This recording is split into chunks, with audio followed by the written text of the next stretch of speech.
বিয়ে করতেছে। নাউজুবিল্লাহ কয়বার করবেন? আমি যখন আমার ওস্তাদ হযরত মাওলানা আবুল কালাম মোহাম্মদ ইউসুফ জামাত ইসলামীর নায়েবে আমির, আমি জালালাইন শরীফ পড়েছি তার কাছে, তিনি আমার ওস্তাদ। আল্লাহ তাকে সুস্থতা দান করুন, দীর্ঘজীবী করুন। আমার ওস্তাদদের মধ্যে কেবল তিনি এখন বেঁচে আছেন। তিনি আর আমি একসাথে 78-এ লন্ডন গেছিলাম সফরে, ইন্টারন্যাশনাল সিরাত কনফারেন্সে আমাদের দাওয়াত ছিল। এখন উস্তাদ আর আমি কি সমস্যা, যেখানে যাই সেখানে এমন সব দৃশ্য দেখি যে দৃশ্য আমরা আমাদের জীবনে কল্পনাও করতে পারি নাই। আমি তা ভাষাও ব্যক্ত করতে পারবো না। আমি দেখি আর কই আস্তাগফিরুল্লাহ, ওদিকে তাকাই কই আস্তাগফিরুল্লাহ। এখন আমার সাথে যিনি ছিলেন কয় যে হুজুর এইরকম আস্তাগফিরুল্লাহ করলে তো মরেই যাবেন, এর থেকে সকালবেলা যখন বাইর হবেন 1000 বার আস্তাগফিরুল্লাহ একসাথে পড়ে এসে। মানুষ যে কত শয়তান হইতে পারে আপনি নাউজুবিল্লাহ কই কুলাইতে পারবেন না। এগুলি তারা তাদের পার্লামেন্টে পাশ করছে, ইংল্যান্ডে আমেরিকায় পার্লামেন্টে পাশ করছে, পুরুষ পুরুষে বিয়ে করতে পারবে, মেয়ে লোক মেয়ে লোককে বিয়ে করতে পারবে, যা কুত্তাও করে না, কোন চার পায়া জন্তুতে করে না, বিপরীত জেন্ডার তালাশ করে। নাউজুবিল্লাহ মিন যালিক। এই জন্য সুম্মা রাদাদনাহু আসফালা সাফিলিন, এত নিচে নামে যে শয়তান অবাক হয় যে পারে কেমনে, এত আমিও পারি না। নাউজুবিল্লাহ মিন যালিক। প্রিয় ভাই সব, সেই জন্য আজ এই মুসলমানদেরকে ধ্বংস করার জন্য মূল আকীদায় গলদ ঢুকাবার ষড়যন্ত্র চালু হয়েছে, বাইরের থেকে এসেছে। আমাদেরকে সাবধান হয়ে চলতে হবে, আসতে হবে কোরআনের কাছে। কার কাছে? এখন দেখুন এই কোরআনের ব্যাপারে রাসূল কি বলছেন। আল্লাহর নবী বলেন, আমি যখন এই কোরআন কি জিন সম্প্রদায়ের সামনে আমি যখন কোরআনে কারীম তেলাওয়াত করেছি, ফাকালু ইন্না সামি'না কুরআনান আজাবা, জিন সম্প্রদায় আমার মুখে যখন তেলাওয়াত শুনেছে তখন তারা বলেছে আমরা এক আশ্চর্য ধরনের কিতাব শুনেছি। এই জেনেদের বয়স কারো 500, কারো 1000 বছর, কারো 1500 বছর। তাওরাত শুনেছে, জাবুর শুনেছে, কোরআন শুনে বলছে ইন্না সামি'না কুরআনান আজাবা, এক আজীব ধরনের কোরআন আমরা শুনেছি। ইয়াহদি ইলার রুশদি, এই কোরআন যে শোনে কোরআন তাকে হেদায়েতের রাস্তা দেখায়। ফাআমান্না বিহ, এই কোরআন শুনলাম আর ঈমান আনলাম। কারা বলল? জেনেরা। নবীজি বলেন আমার মুখ থেকে যখন তারা তেলাওয়াত শুনেছে জেনেরা তখন পড়েছে লা ইলাহা ইল্লাল্লাহু মুহাম্মাদুর রাসূলুল্লাহ। জোরে পড়েন লা ইলাহা ইল্লাল্লাহ, লা ইলাহা, বলেন না জোরে, লা ইলাহা রাসূলুল্লাহ। জেনগুলি মুসলমান হয়ে গেছে, সুবহানাল্লাহ। আহারে, রাসূল বলছেন তিরমিজি শরীফের হাদিস, মান ক্বালা বিহি সাদাকা, মান ক্বালা বিহি সাদাকা। এই কোরআন দিয়ে যে কথা বলে সেই সত্য কথা বলে। ওমান আসদাকু মিনাল্লাহি হাদিসা, ওমান আসদাকু মিনাল্লাহি কিলা। আল্লাহর চাইতে সত্য কথা আর কে বলতে পারে? সুবহানাল্লাহ বলো। মান ক্বালা বিহি সাদাকা, যে ব্যক্তি কথা বলে কোরআনের রেফারেন্সে সেই সত্য কথা বলে। আল্লাহু আকবার। আমরা আমাদের কপাল খারাপ, কত নেতা আছে বক্তব্য রাখে ঘন্টার পর ঘন্টা, কোরআনের একটা রেফারেন্স নাই, হাদিসের একটা রেফারেন্স নাই। সেগুলো শুনিয়া মানুষ পাগল হয়ে যায়, পিছনে ঘুরতে থাকে আমার ভাই, তোমার ভাই, উল্লুক ভাই, ভাল্লুক ভাই, অমুক মিয়ার চরিত্র ফুলের মতো পবিত্র, নামাজ পড়ে না এক ওয়াক্ত, এইসব স্লোগান দেয় আর এগুলোর পিছনে ঘুরে। হায় রে কপাল, ফাআইনা তাযহাবুন, কোথায় দৌড়াচ্ছ? কার পিছনে দৌড়াও? একটু চিন্তা করো না? নবী করিম সাল্লাল্লাহু আলাইহি ওয়াসাল্লাম বলেছেন, আল মারউ মাআ মান আহাব্বা, রাওয়াহুল বুখারী।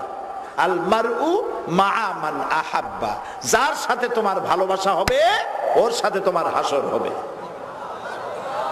যার পিছনে স্লোগান দিয়েছো, যার পিছনে দৌড়াইছো, যার জন্য কষ্ট করেছো, পরিশ্রম করেছো, হাসরও হবে তার সাথে। ওর কপালে যা আছে তোমার কপালেও তাই আছে। আহারে কপাল, আহারে মুসলমান। সেই জন্য আল্লাহ রাব্বুল আলামিন তার হাবিব বলছেন, মান ক্বালা বিহি সাদাকা, যে ব্যক্তি কোরআন দিয়ে কথা বলবে সেই সত্য কথা বলবে। কাজী কোরআনের সাথে থাকো। কিসের সাথে থাকো? কোরআনের সাথে থাকো। কোরআন বোঝো, কোরআন পড়ো, কোরআন বোঝো। পৃথিবীতে এমন কোন ভাষা নাই, আই রিপিট, আমি আবারও বলি, পৃথিবীতে এমন কোন উল্লেখযোগ্য ভাষা নাই যে ভাষায় কোরআনের তরজমা এবং ব্যাখ্যা লেখা হয় নাই। তাহলে আমি কেন, আমার মায়ের ভাষা কোনটা? বাপের ভাষা? বাপের ভাষাও বাংলা, মায়ের ভাষাও বাংলা, আর কোরআন আরবিতে, সমস্যাটা কি? এটার বাংলা তরজমা হয় নাই? কিয়ামতে যদি প্রশ্ন করা হয়, এই বেটা কোরআন বোঝো নাই কেন? জবাবে বলবেন, কোরআন আমার মাদার ল্যাঙ্গুয়েজ ছিল না, এই জন্য বুঝি নেই। পাল্টা প্রশ্ন যদি ফেরেশতারা করে, বেটা কোরআন তোর মাদার ল্যাঙ্গুয়েজ না, সেজন্য বুঝো না, ইংরেজি তোর কোন দেশি মাদার ল্যাঙ্গুয়েজ? এটা তো ভালোই বুঝছ। তো ইংরেজি শিখেছেন গরজে, চাকরি করতে হবে, বিদেশে যাইতে হবে, গরজে শিখছেন, আর এটা শিখবেন ফরজে। ওইটা গরজ, ওইটা গরজ, এইটা ফরজ।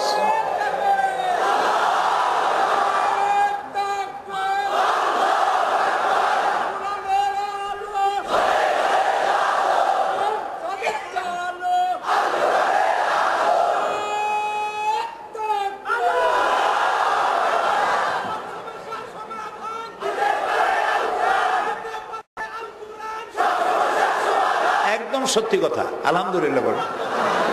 এই স্লোগান খামোখা স্লোগান দেয় মানুষে।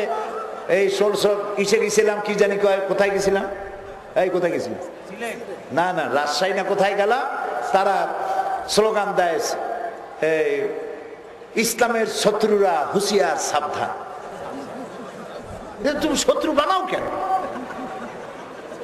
আরে বন্ধু বানাও, মানুষের সাথে বন্ধুত্ব করো। খালি কই ইসলামের শত্রুরা, শত্রু পাইছো কই? সব আমার বন্ধু। বন্ধুত্বের হাত বাড়ায় দাও, কেউ আমার শত্রু নয়, সব বন্ধু। বন্ধুত্বের হাত বাড়াও, ভালোবাসার হাত বাড়াও। আমার এ ঘর ভাঙ্গিয়াছে যেবা, আমি বাঁধি তার ঘর, আপন করিতে ঘুরিয়া বেড়াই, যে করেছে মোরে পর।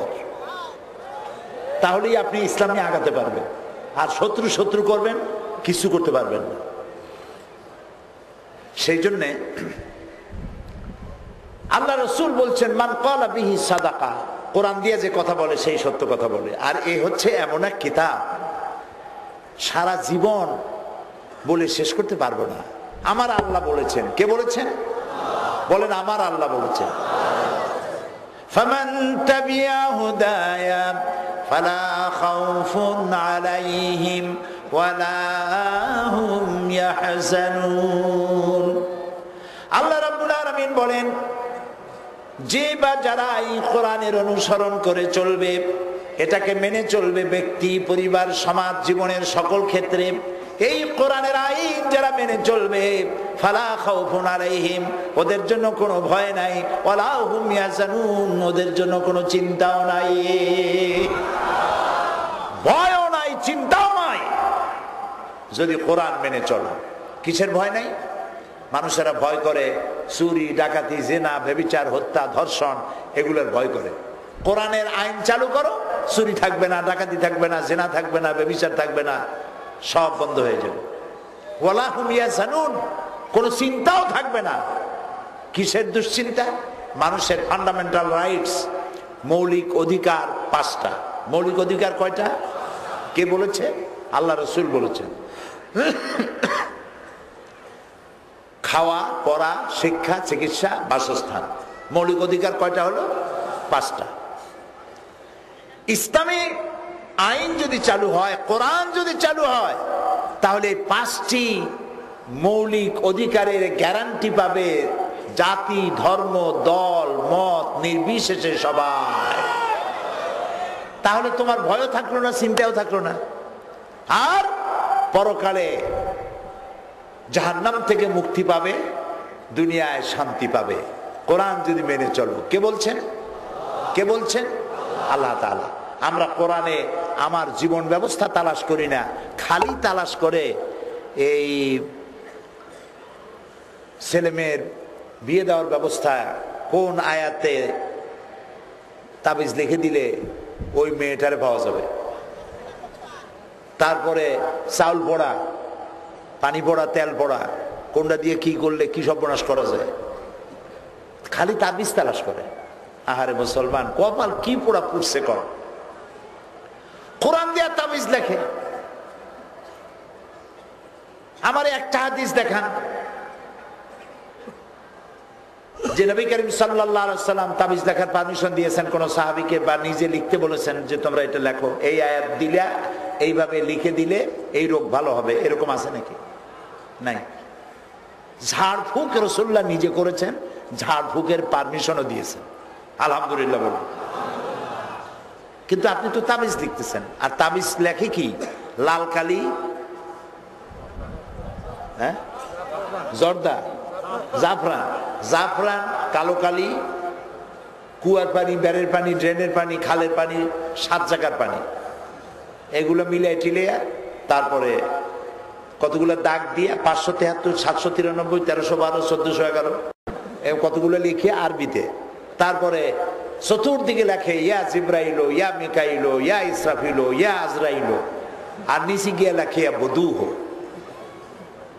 তা আমি একজন জিজ্ঞেলাম যে আচ্ছা জিব্রাইল মিকাইল তো বুঝলাম, বদুহটা কি? হুজুর বদুহ যে কি তা আমি নিজেও বুঝি না, অথচ সেই তাবিজ লিখছে।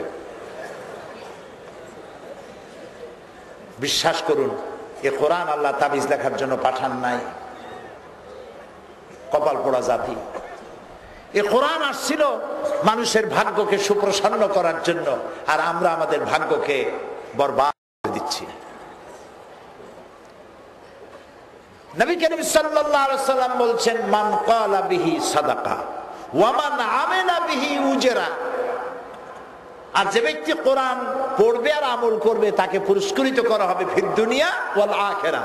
দুনিয়াও পুরস্কার পাবে, আখিরাতেও পুরস্কার পাবে। দুনিয়ার পুরস্কারটা কি? দুনিয়ার টাটকা নগদ পুরস্কার। চুরি, ডাকাতি, জেনা, ব্যভিচার বন্ধ হয়ে যাবে কোরআনের আইন চালু হলে। আমি যখন ইংল্যান্ড, আমেরিকায় যখন বক্তব্য রাখি, আফ্রিকা, অস্ট্রেলিয়া, বিভিন্ন দেশে এসব জায়গায় বক্তব্য যখন রাখি, তখন সেখানে খ্রিস্টান থাকে, বৌদ্ধ থাকে, হিন্দু থাকে, নানান ধরনের মাল্টি ন্যাশনাল পিপল সেখানে উপস্থিত হয়। তা আমি সেখানে বলি যে আপনাদের মুসলমান হওয়ার দরকার নেই, শুধু কোরআন শরীফের আইনটা যদি মানেন, পৃথিবীর মানুষেরা শুধু কোরআনের আইন যদি মানে, পৃথিবীতে শান্তি হবেই। পরকালে জাহান্নাম থেকে মুক্তি পাবেন কিনা তার গ্যারান্টি আমি দিতে পারবো না, যেহেতু ঈমান আনেন নাই, কিন্তু দুনিয়ায় শান্তি পাবেন। তারা বললো 2-1টা দৃষ্টান্ত দেন। বললাম দৃষ্টান্ত টাটকা 3টা দিয়ে দেই। 3টা? কয়টা? 3টা দৃষ্টান্ত দেই। 1 নম্বর, ইন্টারেস্ট, সুদ। সুদ হচ্ছে মারাত্মক গুনাহ। আর সুদটা কি? সুদ হলো গরিবের কাছ থেকে নাও আর কারে দাও? ধনীদের দিয়ে দাও, এটার নাম সুদ। আর এটার উল্টা হলো যাকাত, ধনীদের কাছ থেকে নাও, গরিবদের দাও। আচ্ছা, সুদ যে ব্যাংকে যে সুদি লেনদেন আছে, এই লেনদেন যারা করে তাতে শোষিত কি শুধু মুসলমানরা হয়, না হিন্দু খ্রিস্টান সবাই হয়? বলেন। এখন রাসূলুল্লাহ